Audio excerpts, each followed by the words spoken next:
बच्चों, आज के इस हिंदी के वीडियो में सभी का स्वागत है। आज हम लोग कक्षा 8 की हिंदी की पुस्तक वसंत भाग 3 का पाठ 11 जब सिनेमा ने बोलना सीखा, इस पाठ का हम लोग प्रश्नोत्तर कर रहे थे और इसी क्रम में हम लोग आगे बढ़ेंगे। पाठ से आगे का पहला प्रश्न हम लोग आज करेंगे। इसका कुछ प्रारंभ का अंश हम लोग लिख चुके थे और अब अभिनेता शीर्षक के अंतर्गत हम लोग इसके बारे में लिखेंगे। तो शुरू करते हैं हम लोग जब सिनेमा ने बोलना सीखा का पाठ से आगे का पहला प्रश्न।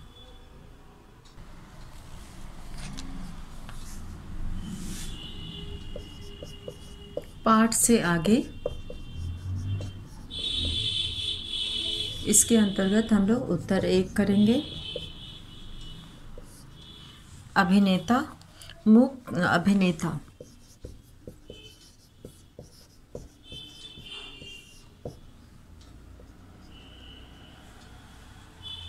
मूक सिनेमा में पहलवान शरीर वाले मूक सिनेमा में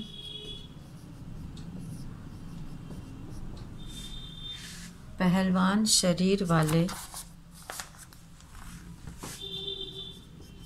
पहलवान कहने से मतलब है ताकतवर।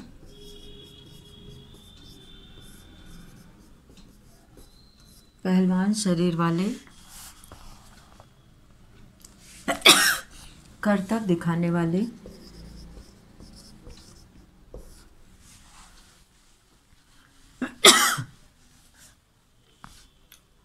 करतब दिखाने वाले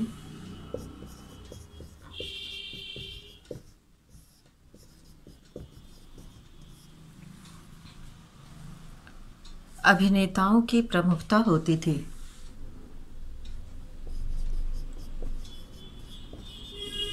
अभिनेताओं की प्रमुखता होती थी।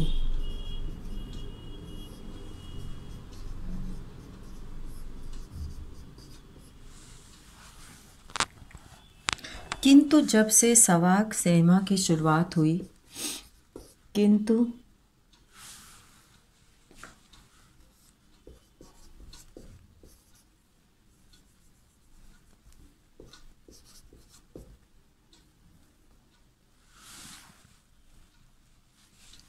जब से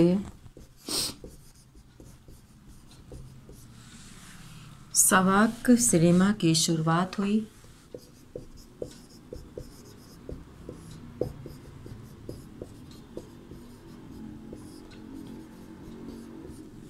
सवाक सिनेमा की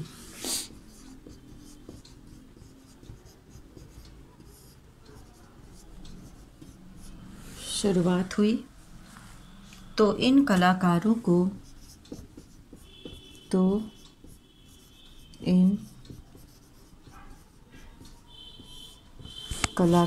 को संवाद से निपुण होना आवश्यक हो गया। संवाद में निपुण होना आवश्यक हो गया।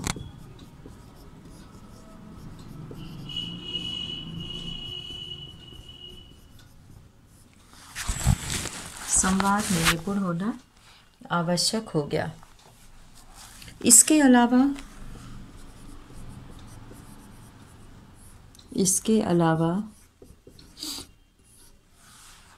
गायक की योग्यता रखने वाले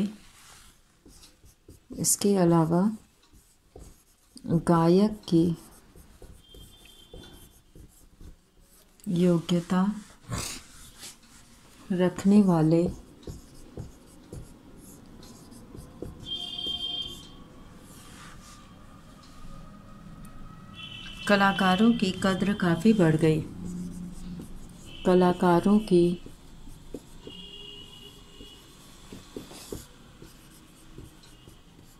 कद्र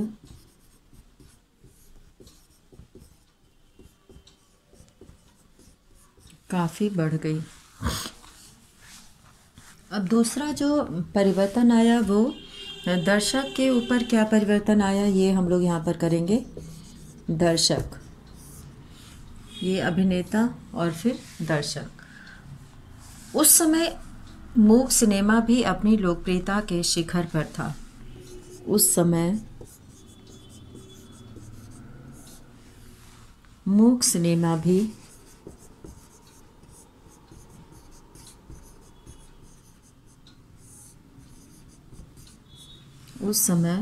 सिनेमा भी अपनी लोकप्रियता के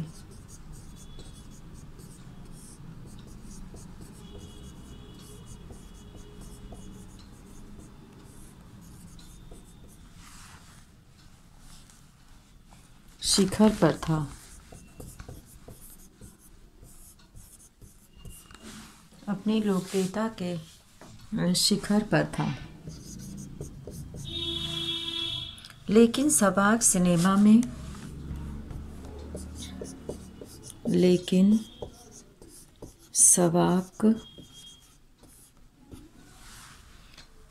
में लोगों की रुचि, सवाक सिनेमा में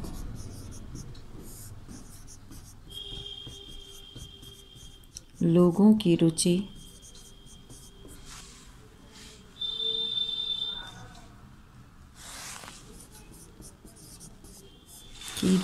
और अधिक बढ़ गई, और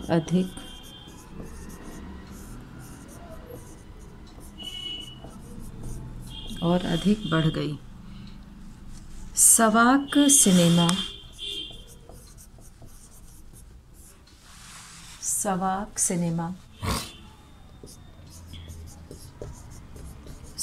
सिनेमा लोगों के लिए एक नया अनुभव था।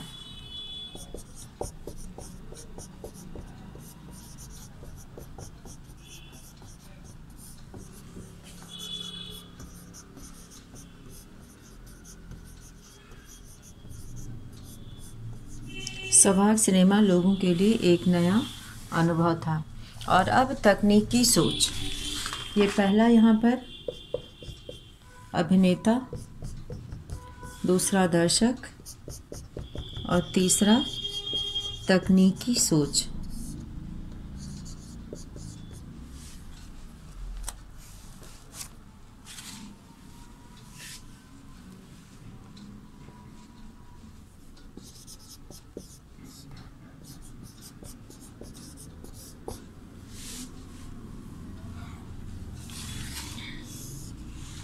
यहाँ पर हम लोग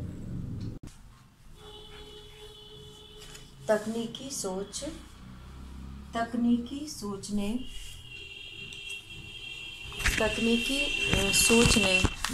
के अनुसार जो परिवर्तन आया वो ये था कि फिल्मों में गीत संगीत का महत्व भी काफ़ी बढ़ गया था। तकनीकी सोच से भी फिल्मों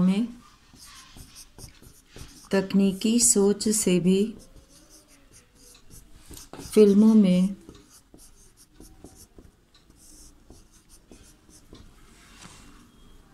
काफ़ी परिवर्तन आया।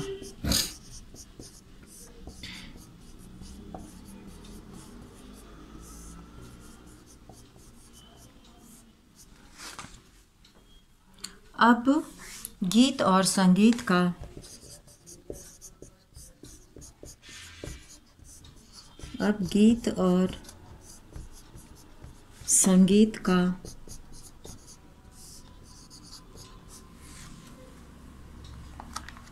महत्व काफ़ी बढ़ गया।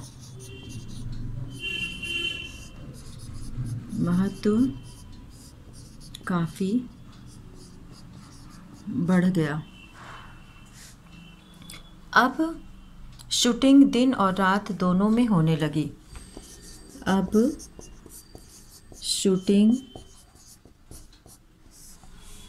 दिन और रात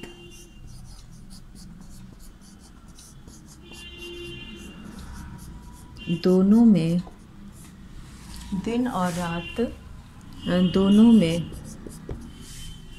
होने लगी।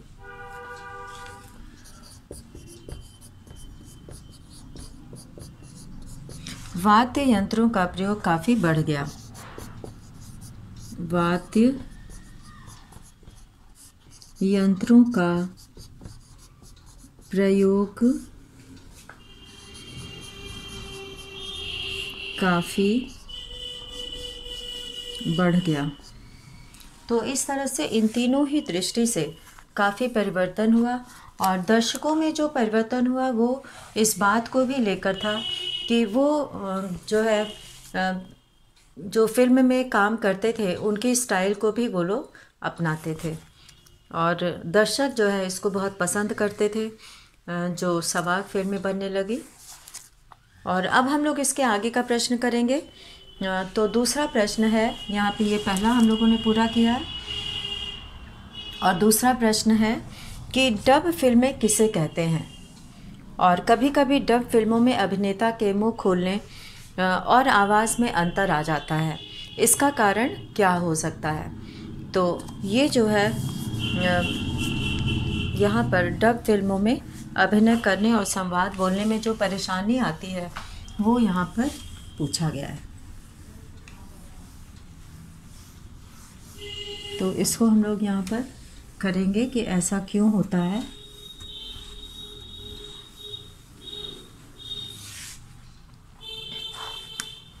तो उत्तर 2 हम लोग यहाँ पे करेंगे। डब फिल्म में अभिनय करने वाले, डब फिल्म में अभिनय करने वाले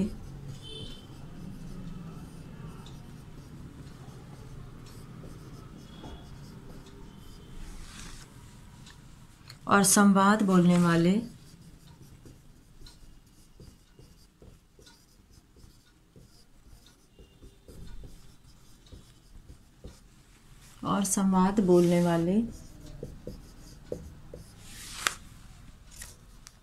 दोनों अलग अलग होते हैं। दोनों अलग अलग होते हैं।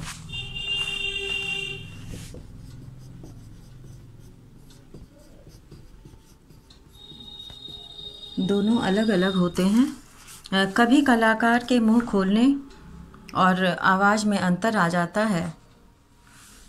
कभी कलाकार के मुंह खोलने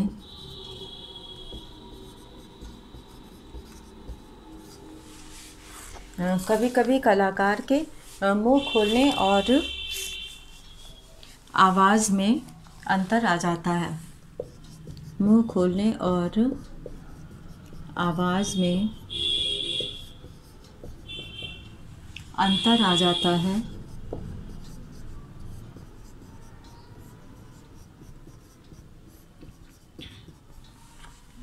ऐसा तब होता है जब अभिनय एवं ऐसा तब होता है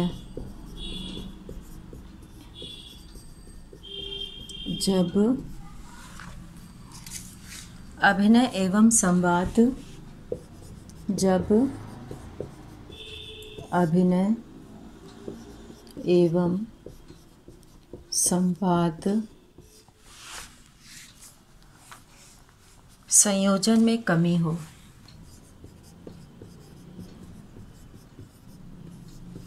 संयोजन में कमी हो। संयोजनकर्ता पूरी तरह से निपुण न हो। संयोजनकर्ता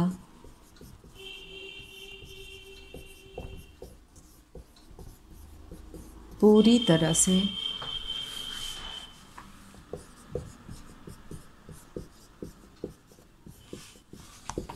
निपुण न हो।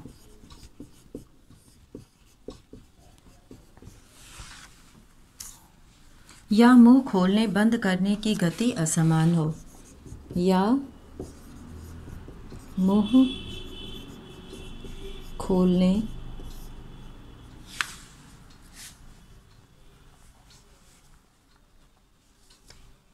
व बंद करने की गति व बंद करने की गति असमान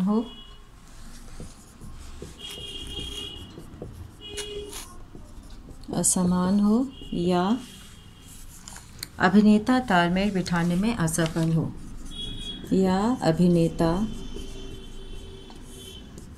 तालमेल बिठाने में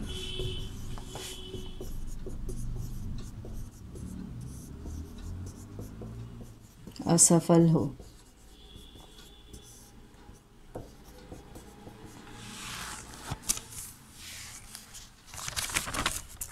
तो इस तरह से यहाँ पर इस प्रश्न में किस तरह से आवाज़ कभी पहले आती है या बाद में आती है, मुंह पहले खुल जाता है या बाद में खुल जाता है, तो ये जो है संयोजन ठीक से नहीं हो पाने के कारण ही ऐसा होता है। तो अब हम लोग आगे करेंगे कि अगला प्रश्न कि मूक फिल्म देखने का एक उपाय यह है कि आप टेलीविज़न की आवाज़ बंद करके फिल्म देखें, उसकी कहानी को समझने का प्रयास करें और अनुमान लगाएं कि फिल्म में संवाद और दृश्य की हिस्सेदारी कितनी है। तो यदि टेलीविज़न में हम ऐसा करते हैं तो संवाद के बिना फिल्म की कहानी को समझ पाना मुश्किल होता है, और संवाद और दृश्य एक दूसरे के पूरक होते हैं, क्योंकि बिना संवाद के फिल्म की कहानी समझ पाना कठिन होता है। तो इसको जो है महसूस किया जा सकता है कि मूक फिल्में कैसी लगती होंगी, कैसी होती होंगी। तो इसमें जो है ये महसूस करने के लिए हम लोग टेलीविज़न के सहारे कर सकते हैं। भाषा की बात में जो पहला प्रश्न दिया है कि निम्नलिखित शब्दों के साथ स का उपसर्ग की भांति प्रयोग करके शब्द बनाएं और शब्दार्थ में होने वाले परिवर्तन को बताएं। तो यहाँ पर स उपसर्ग की भांति प्रयोग करके शब्द बनाना है और शब्दार्थ में होने वाले परिवर्तन को बताना है। सवाक का अर्थ, वाक मतलब वाणी होता है, और सवाक का मतलब होता है वाणी के साथ। और सविनय में विनय का अर्थ होता है विनय पूर्वक, और सविनय यानी कि विनय के साथ, विनम्रता के साथ। सचित्र यानी कि चित्र सहित, सबल बल के साथ, ससम्मान सम्मान पूर्वक, और सपरिवार परिवार सहित। तो यहाँ पे स लग जाने से जो है अर्थ में परिवर्तन हो जाता है, और वाक में स लगाएंगे तो सवाक बनेगा, और इसको हम लोग यहाँ पर लिखेंगे।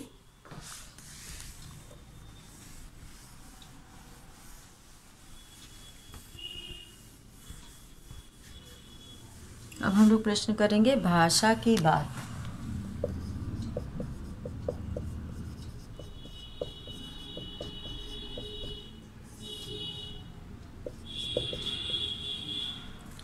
यहाँ पे सवाक, सवाक का अर्थ हो जाएगा वाणी के साथ, आवाज के साथ। सविनय, विनय में स लगाएंगे, सविनय बनेगा विनय पूर्वक, विनय पूर्वक। और सचित्र, चित्र सहित, इसका अर्थ हो जाएगा चित्र सहित। सबल, बल के साथ। बल में स लगाने से सम्मान में स लगाएंगे तो ससम्मान, ससम्मान का अर्थ हो जाएगा सम्मान पूर्वक,